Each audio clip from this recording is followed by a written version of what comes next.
na parte da manhã sobre ela. Diz assim a palavra, Atos 2, 42. E perseveravam na doutrina dos apóstolos e na comunhão, no partir do pão e nas orações.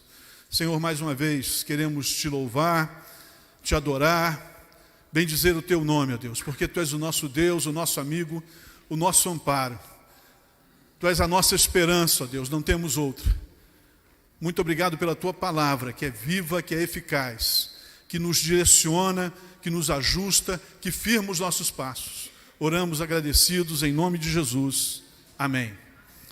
Irmãos, na semana passada, como já foi falado aqui pelo presbítero Noel, pelo diácono Adair, nós estivemos numa semana onde o foco principal foi a gratidão.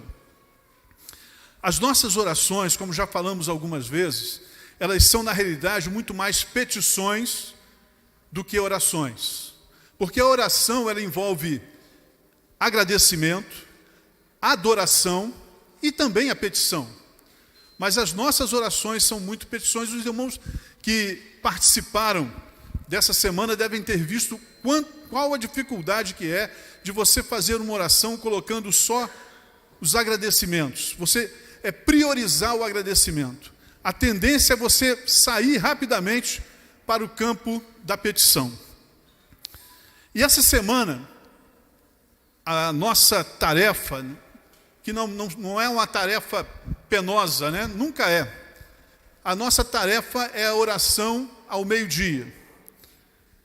Os irmãos vão estar orando e logicamente, aí é a oração completa. Uma oração com gratidão, que não termina nunca.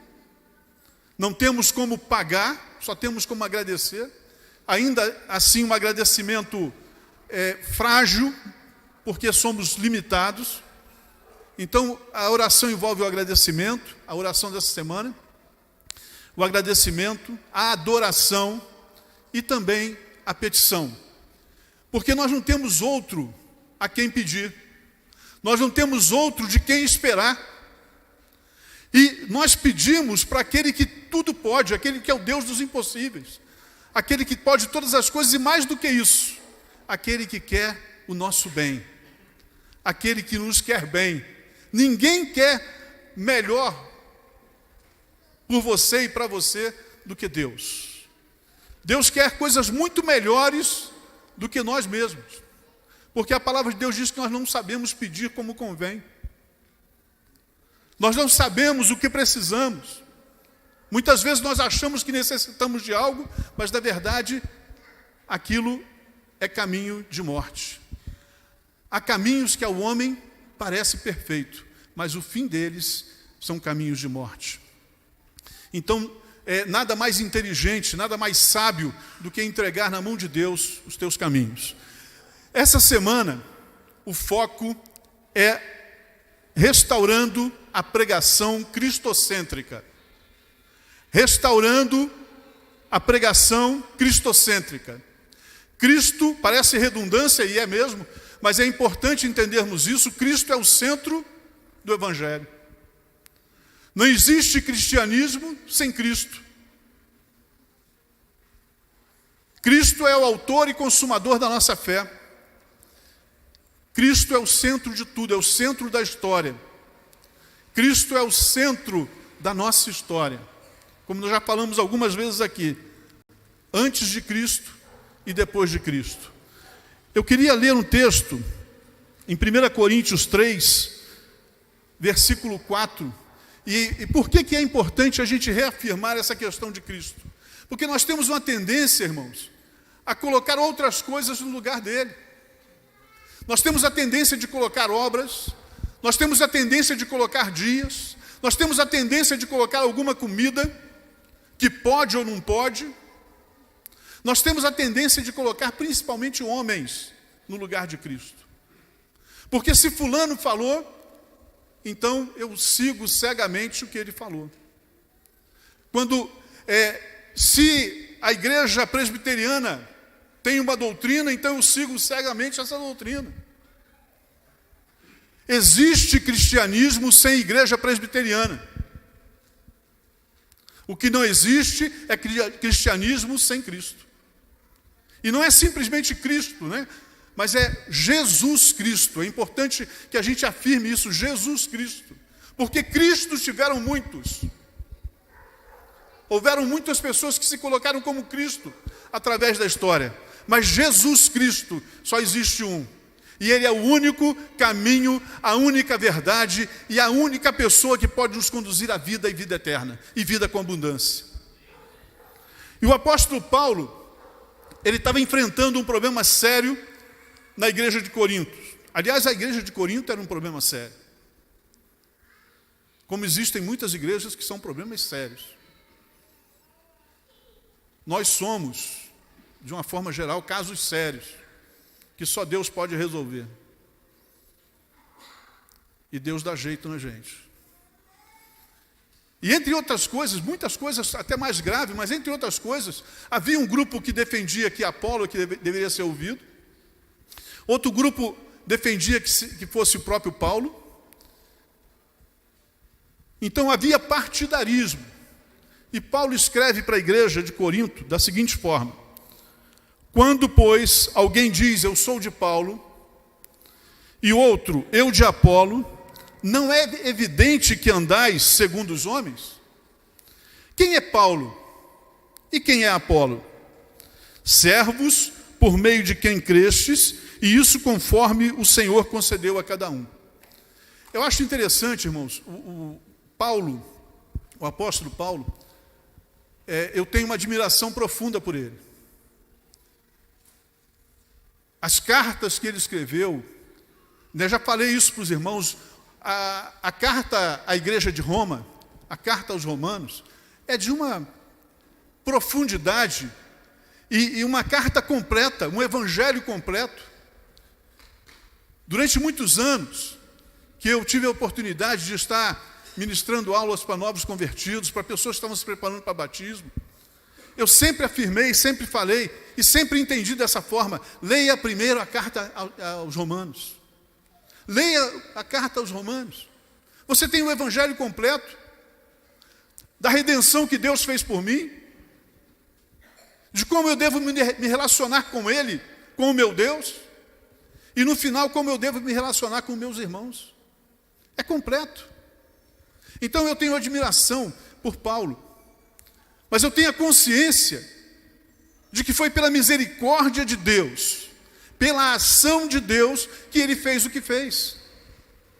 E mais do que isso, temos que ter a consciência de que Paulo foi um homem sujeito às mesmas paixões que nós, e precisou tanto quanto nós de ser alcançado por Jesus. E pela misericórdia de Deus foi. E pela misericórdia de Deus fomos. Como Paulo continua dizendo aqui: eu plantei, Apolo regou, mas o crescimento vem de Deus, só de Deus. De modo que nem o que planta é alguma coisa, nem o que rega, mas Deus que dá o crescimento.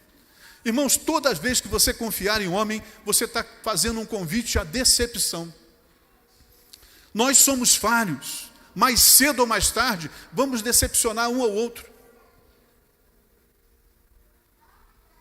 E até é importante que seja assim. Porque o único que não vai te decepcionar nunca é Jesus.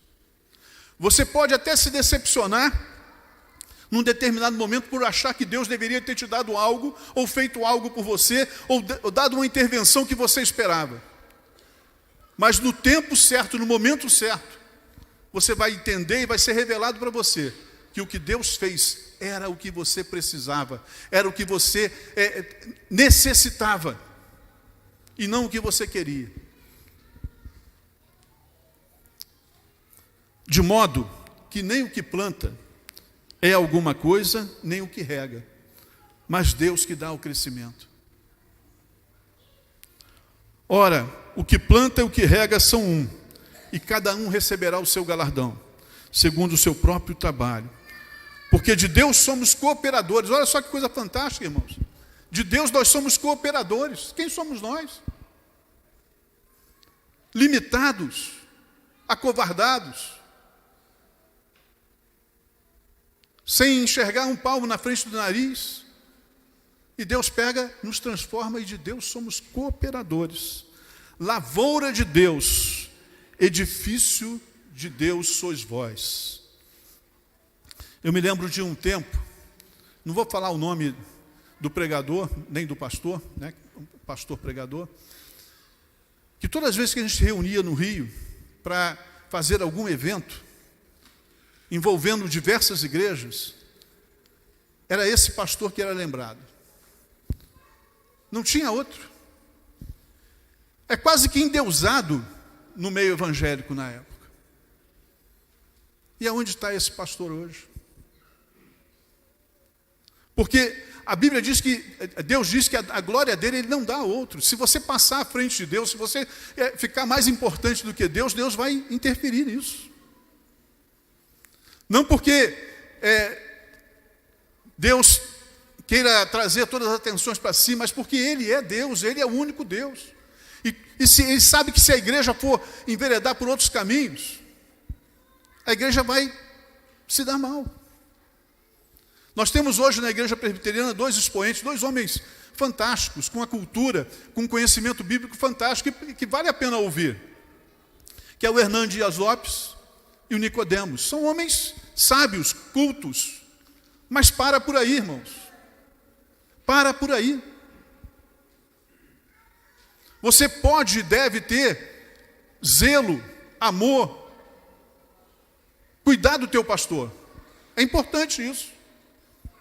É importante que você não fique com rixa, com briga, com divisão. É importante que você apoie o pastor. Mas para aí. Ele é homem sujeito às mesmas paixões que você, assim como a Bíblia diz de Elias. Elias orou e o sol parou, então vamos seguir Elias. Moisés fez tantas coisas, então vamos seguir Moisés. Não. Não existe cristianismo com Cristo, sem Cristo. E digo mais, Cristo basta. Basta Cristo. Não precisa de homem nenhum.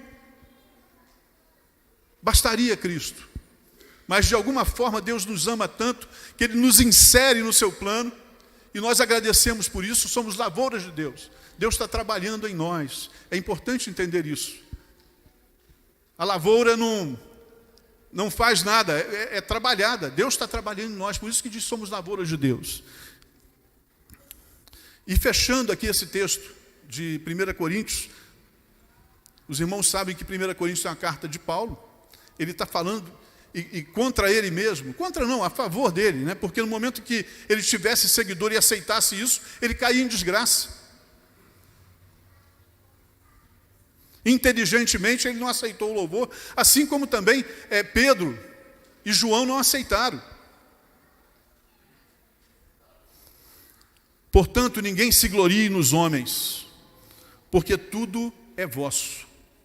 Seja Paulo, seja Apolo, seja Cefas, seja o mundo, seja a vida, seja a morte, sejam as coisas presentes, sejam as futuras.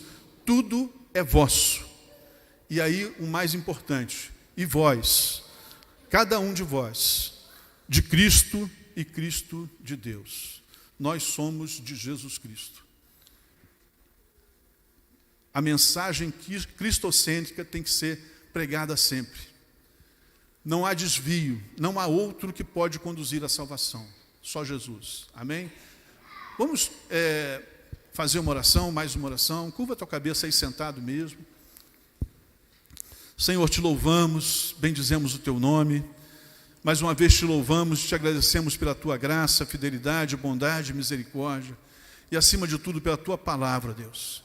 Muito obrigado pela tua palavra e pelo Espírito Santo que nos conduz, que crava a tua palavra no nosso coração, na nossa mente. Te peço, ó Deus, abençoa a tua igreja, abençoa a 7ª igreja, ó Deus, que nós possamos ser uma igreja que valorize, que tenha em mente que só Jesus Cristo. Te louvamos, te agradecemos em nome de Jesus. Amém. Eu queria chamar a professora Raquel e as crianças aqui na frente, antes da gente dividir em classe.